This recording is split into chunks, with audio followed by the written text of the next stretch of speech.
हमारे देश के लखनऊ शहर में आपको बहुत सारी चीज़ें मिल जाएगी। अच्छे लोग मिल जाएंगे, अच्छी ज़ुबान, अच्छी भाषा मिलेगी, अच्छा खाने के लिए खाना मिलेगा, बहुत कुछ अच्छा है यहाँ पे। बस एक चीज़ रेयर है, हॉरर स्टोरीज, खौफनाक कहानियाँ। लेकिन ऐसी एक कहानी है जो कि काफ़ी है यहाँ के लिए कि एक बार आपने ये कहानी सुन ली ना तो इसके आगे आप सुनना भी नहीं चाहोगे, क्योंकि ये इतनी ज़्यादा खौफनाक है। गाइस, आपने कभी ना कभी अपने ज़िंदगी में ये एक बात सुनी रहेगी कि अगर किसी भी इंसान का कोई भी काम अधूरा रह जाए और उसकी मौत आ जाए तो मर जाने के बाद वो इंसान आत्मा बनकर वापस आता है उसी इलाके में अपना काम पूरा करने के लिए। और ऐसी ही एक कहानी है लखनऊ शहर की, जहाँ पे ये हरकत हुई थी। लखनऊ का एक बहुत फेमस OEL हाउस है जहाँ पे इस आत्मा को भटकते हुए देखा गया है। इसकी एक हॉरर स्टोरी को नोट डाउन किया गया था वहाँ पे। एंड गाइस, ये जिस परिवार वालों के साथ ये वाली घटना घटी थी वो आखिरी थे ये घटना का सामना करने के लिए। उसके बाद उसके घर में कोई भी कदम नहीं रखना चाहता था, सब दूर रहते थे इस घर से। कोई भी इसके इर्द गिर्द नहीं भटकता था क्योंकि अंदर कोई और भटकता है। अब ये वीडियो शुरू करने से पहले ऐसे ही और horror, mysterious and historical videos देखने के लिए सब्सक्राइब कर दीजिए इस चैनल को। अब ये कहानी शुरू होती है। कई से कहानी हमारे देश के आज़ाद होने के बाद की है, इंडिपेंडेंस डे के बाद की है, जब लखनऊ का ये OEL हाउस वहीं की यूनिवर्सिटी के वाइस चांसलर वीरेंद्र शर्मा को सौंप दिया गया था। कैसे एक चीज़ मैं आपको बता दूं कि ये जो घर है ये जब इंडिपेंडेंस था 1947 उससे भी 100 साल पहले का है। सोचिए घर कितना पुराना है। आज तो बहुत ज़्यादा पुराना होगा लेकिन उस समय भी ये बहुत ज़्यादा पुराना था। लेकिन वो जो वाइस चांसलर थे उनको वो घर में कोई भी कमी नहीं दिख रही थी। वहाँ पे रहने के लिए आलीशान कमरे थे, एक बड़ा सा आंगन था, उसमें एक अच्छा खासा कुआं था। किसी भी चीज़ की कमी नहीं थी। रौनक ही रौनक थी उस घर में। ऐसा लगता ही नहीं था कि ये पुराना घर है। उसके बाद ना वाइस चांसलर एंड उनके पूरे घर वालों ने उसे एकदम खुशी खुशी अपना लिया था एंड वो लोग वहाँ पे रहने लग गए थे। लेकिन कुछ चीज़ें यहाँ पे अलग थी।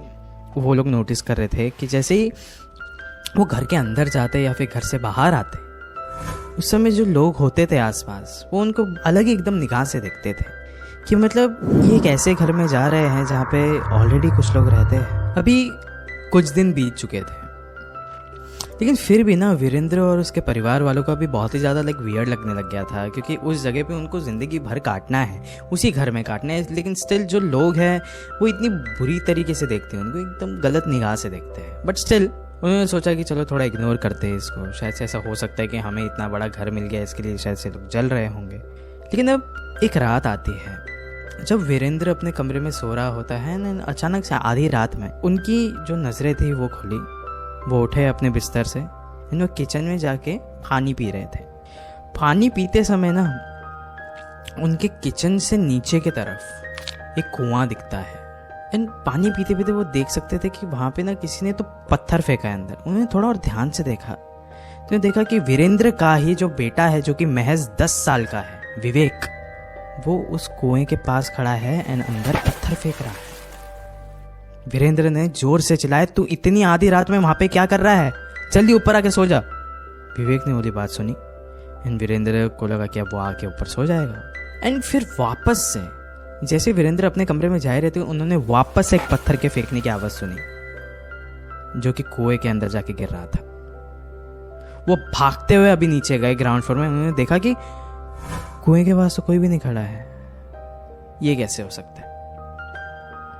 ठीक है, वो वापस से ऊपर गए। उन्होंने लग रहा था ये सब शरारत ना ये मेरा बेटा ही कर रहा है, चलो ठीक है। वापस से अब जब वो अपने कमरे में जा रहे थे उनको एक पत्थर के गिरने की आवाज़ आई उस कुएं में।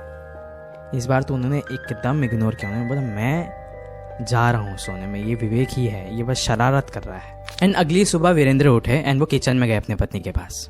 वहाँ पे जाके उन्होंने कहा कि हमें ना विवेक को थोड़ा सा डांटना चाहिए। रात भर ये क्या कर रहा था? मैं जैसे ही उठा किचन में गया मैं पानी पीने के लिए, मैंने देखा खिड़की से कि विवेक नीचे खड़ा था और कुएं में पत्थर फेंक रहा था। ये क्या बात हुई? दिन भर उसको कम पड़ता है ये सब कुछ हरकतें करने के लिए कि वो रात को भी कर रहा है। फिर उसकी पत्नी ने बोला कि ऐसा कुछ भी नहीं है। हाँ, आप रात को उठे थे, ओके, मैंने देखा था, लेकिन मैं रात को उसी समय मैं विवेक के कमरे में भी गई थी, मैंने देखा था कि वो सो रहा है। अभी इस समय ना वीरेंद्र को थोड़ा लाइक अजीब सा लग रहा था कि ये कैसे हो सकता है, मैं तो अपने नज़रों से देखा था इस बात को। एंड उसी समय विवेक भी आया कमरे के अंदर एंड उसने भी बोला कि यही एक्चुअली उसने बात बताई कि एक्चुअली मैंने पत्थर फेंका था लेकिन वो दोपहर थी पापा, रात में तो मैं सो रहा था अपने कमरे में और वैसे भी मैं 11 बजे चले गया था सोने में और आप कह रहे हो कि 3 बजे के आसपास ये वाली बात हुई थी। फिर वीरेंद्र को लगा कि हाँ शायद से जब मैं उठा था उस समय शायद से रात बहुत ज़्यादा हो रही थी। यस, रात बहुत ज़्यादा हो रही थी इसलिए मुझे शायद से ये सारी चीज़ें दिख रही थी। लेकिन उसी रात वीरेंद्र दोबारा उठा। वापस उसी टाइम पे उठने के बाद वीरेंद्र किचन की ओर गए, खिड़की के पास खड़े हो गए। इन्होंने वापस से देखा कि विवेक कुएं के पास खड़े होके अंदर पत्थर मार रहा है। वीरेंद्र इस बार बिल्कुल भी शॉक नहीं थे। वो इस बार नीचे नहीं उतरे बल्कि विवेक के कमरे में चले गए एंड वहाँ पे जाने के बाद उन्होंने देखा कि अंदर विवेक था ही नहीं, बिल्कुल भी नहीं था, पूरे घर में नहीं था। वो वही है जो कुएं के पास खड़े होके अंदर पत्थर फेंक रहा है। वो इस बार भागते हुए नीचे गए, विवेक के पास गए, उसको कहा कि तू यहाँ पे क्या कर रहा है इतनी रात को। इस बार विवेक ने कुछ भी आर्ग्यू नहीं किया, सीधा जवाब दिया, मैं उन्हें जगाने आया हूँ। फिर वीरेंद्र ने बोला किसे जगाने आया है तू, क्या बोल रहा है तू। विवेक ने कुएं की ओर इशारा किया कि अंदर देखो। वीरेंद्र ने कुएं के अंदर देखा एंड अंदर देखते ही उसके पैरों तले जमीन खिसक चुकी थी। अंदर सर कटी लाशें थी ब्रिटिश सोल्जर्स की, एक नहीं दो नहीं ढेरों सारे। ये सब कुछ देख के वीरेंद्र बहुत ही ज़्यादा शॉक था, एकदम कांप उठा था। एंड फिर उन्होंने विवेक की ओर देखा तो देखा कि विवेक वहीं पे उसी समय बेहोश हो गया। अभी तुरंत वीरेंद्र ने विवेक को घर के अंदर लेके आया एंड हॉल में उसको रख दिया नीचे एंड उसको थोड़ा होश में लाया, पानी वानी फेंका उसके मुंह पे। फिर विवेक थोड़ा सा अपने होश में आया एंड ये सारे शोर शराबे की आवाज़ सुन के लाइक विवेक की माँ भी अभी उठ चुकी थी, वो भी आ गई थी अभी नीचे। वीरेंद्र ने विवेक को पूछा कि ये सब कुछ क्या था, कौन थे वो लोग, तू क्या कर रहा था वहाँ पे आधी रात में। फिर विवेक ने बोला पता नहीं मुझे पिताजी, इतने समय से लाइक जब हम आए इस घर में उसी के दोपहर को मैं यहाँ पे पत्थर फेंक रहा था एक बार के लिए एंड उसी रात में मैंने जब अपनी आंखें खोली थी आधी रात में तो मैं देखा कि मेरे एग्जैक्ट सामने एक ब्रिटिश ऑफिसर खड़ा है जिसका सर नहीं था लेकिन फिर भी उसकी आवाज़ मुझे सुनाई दे रही थी। वो मुझे कह रहा था कि तुमने मुझे उठाया है, हमें हमारी सारी आत्माओं को तुमने जगाया है, इरिटेट किया है, लेकिन हमें वहाँ से बाहर नहीं निकाला। तो अब ये तुम्हारा काम है कि हमें अच्छे से जगाओ, हमें उस कुएं से बाहर निकालो। एंड उसी वजह से विवेक ने भी कहा कि मुझे भी उस ब्रिटिशर के अंदर ना मुझे अपने आप का चेहरा दिखने लग गया था, मैं भी उनकी बात मानने चला गया था, एकदम मुझे खुशी मिल रही थी ये सब कुछ करके। और मैं हर रात को वहीं पे कुएं के पास जाकर अंदर पत्थर फेंका करता था, कोशिश करता था कि किसी ना किसी तरीके से वो लोग वहाँ से बाहर आ जाए, मुझे मिले।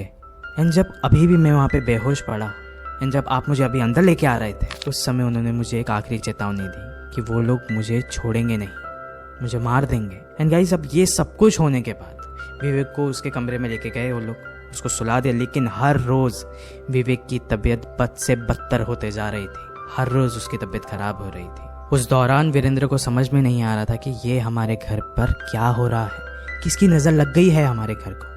फिर उसने सोचा कि सबसे बेहतर ये ही होगा कि हम आसपास के लोगों से पूछें।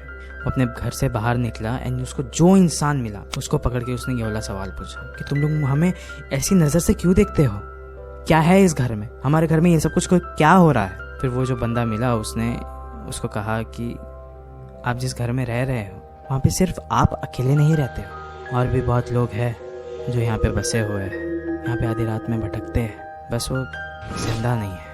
जब से आप इस घर में आए हो रहने के लिए उस वक्त से हम भी झेल रहे हैं इन चीज़ों को। कैसे, वो मैं आपको बताता हूँ। 1857 में लखनऊ में विद्रोह हुआ था, बहुत सारे निज़ाम और ब्रिटिशर्स के बीच में झगड़ा हुआ था, लड़ाई हुई थी। तो उस समय के लखनऊ के आखिरी नवाब वाजिद अली शाह, उनके जो सिपाही थे उन्होंने गुस्से में आके कई सारे ब्रिटिश सोल्जर्स के सर को धड़ से अलग कर दिया था एंड उनका जो बदन था उसे उठा के आपके ही घर के इस कुएं के अंदर फेंक दिया था। एंड फेंकने के बाद उन्होंने इस घर को ऐसा का ऐसे रखा, कभी भी कुछ साफ नहीं किया, बस ऐसे ही छोड़ दिया। एंड हमने एक चीज़ सुनी है कि आपके बेटे ने यहाँ पे पहले ही दिन आके कुएं में पत्थर फेंके थे, तभी से ये चीज़ होना शुरू हो गई है। 100 साल से जो आत्माएं सो रही थी, आपके बेटे ने आके उसे एक झटके में जगा दिया। अब वो यहाँ पे आधी रात में भटकते हैं। आप यहाँ पे अभी अकेले नहीं हो, बहुत सारे ब्रिटिश सोल्जर्स की आत्माओं के बीच में आप यहाँ पे बसे हुए हो, यहाँ पे रह रहे हो। ये सब जब बातें वीरेंद्र को पता चली, उसके बाद उसके पास कोई ऑप्शन नहीं था।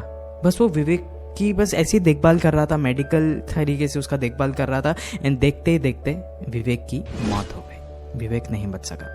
वीरेंद्र को भी अभी अच्छे से समझ में आ गया था कि ये सारी हरकतें उसके और उसके परिवार के साथ क्यों हो रही है। ये घर श्रापित है। लेकिन अब वीरेंद्र और कर भी क्या सकता था, वो घर तो उसी का था। तो वीरेंद्र और उसकी पत्नी ने उस रात को एक पंडित को बुलाया। उस पंडित ने उस कुएं के पास जाके मंत्र तंत्र करके बहुत सारी विधि कराई। एंड विधि कराने के बाद उस कुएं को हमेशा हमेशा के लिए बंद कर दिया था। एंड बंद करने के बाद वीरेंद्र और उसकी बीवी भी उस घर को छोड़ के हमेशा हमेशा के लिए चले गए थे। लेकिन ये जो बातें थी ये ख़त्म नहीं हो रही है गाइस, बिल्कुल भी नहीं। अभी तो बहुत सारी कहानी है जो शायद से उस इलाके में शुरू हुई। एंड जो भी उस घर के पड़ोसी थे उन्होंने कहा कि सिर्फ अभी हमें उन ब्रिटिश सोल्जर्स के रोने की आवाज़ें नहीं सुनाई देती है, हमें सिर्फ वही यहाँ पे भटकते हुए नहीं दिखते हैं।